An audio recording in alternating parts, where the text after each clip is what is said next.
তো গাইস, কি অবস্থা সবার? আজকে ভিডিও বানাতে ভালো লাগতেছে বিকজ আজকে আমরা উইন হয়েছি অ্যান্ড বার্সেলোনা ড্র করছে। তো তো যাক, আমরা ম্যাচে আসি।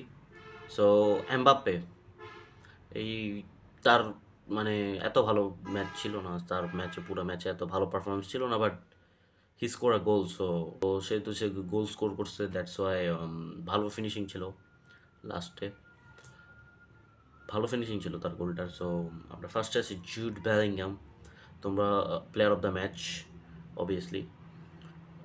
বাট তোমরা সবাই হয়তো বলবো যে জুড বেলিংহাম ভালো খেলছে, he is like obviously Jude Bellingham অনেক ভালো খেলছে, I agree with that. But আমার মনে হয় যে জুড থেকেও মদ্রিচ সবচেয়ে বেটার খেলছে আজকের ম্যাচে, ইন মাই ওপিনিয়ন।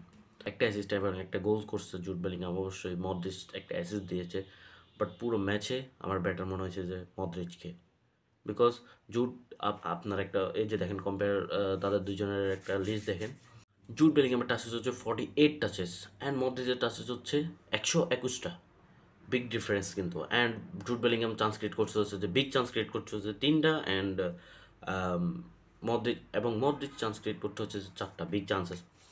সো আমরা যদি মদ্রিচের হিটম্যাপ এবং কি জুড বেলিংহামের হিটম্যাপটা দেখি, দেখা যাচ্ছে যে এই দুইজন সব জায়গায় আছে, এভরিওয়ার। জুড অ্যান্ড মদ্রিচ আর everywhere on the field. But আমার কাছে একটি মনে হচ্ছে যে লুকা মদ্রিচকে, সো আমি তাকে আগে রাখবো।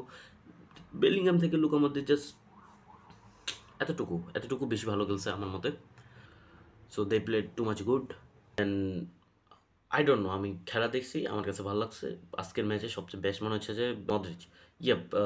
বেলিংহাম অ্যাসিস্টও দিয়েছে, প্লাস গোলও স্কোর করেছে, দ্যাটস ওয়াই তাকে প্লেয়ার অফ দ্য ম্যাচ দিয়েছে। বাট আমার ওপিনিয়নে আমার কাছে ভালো লাগছে আজকে Luka Modric, 39 years old, 39 years old player.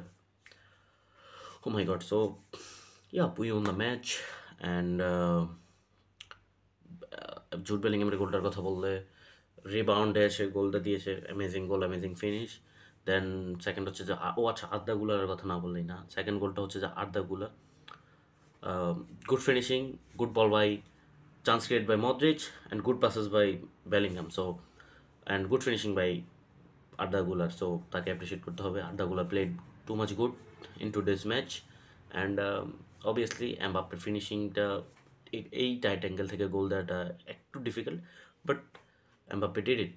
And I hope এটা তাকে কনফিডেন্স দিবে পরের নেক্সট ম্যাচের জন্য। I hope Mbappe will come back, এই গোলটা তাকে কনফিডেন্স দিবে পরের ম্যাচে ভালো করার জন্য।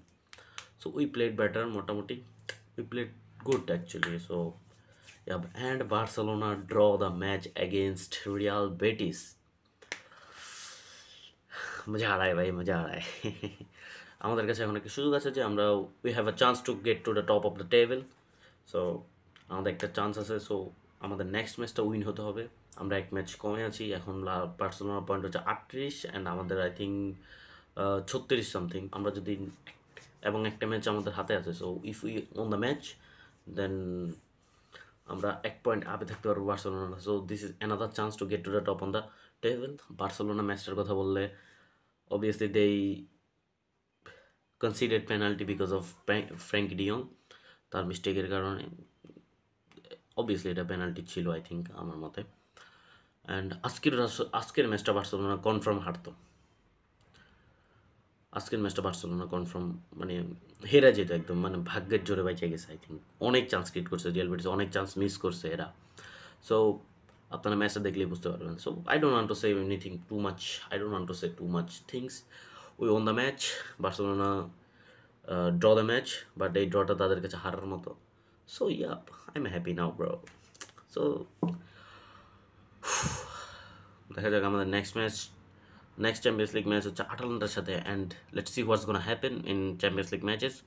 সো ঠিক আছে, অনেক কথা বলছি, বাই। ঠিক আছে, আল্লাহ হাফেজ।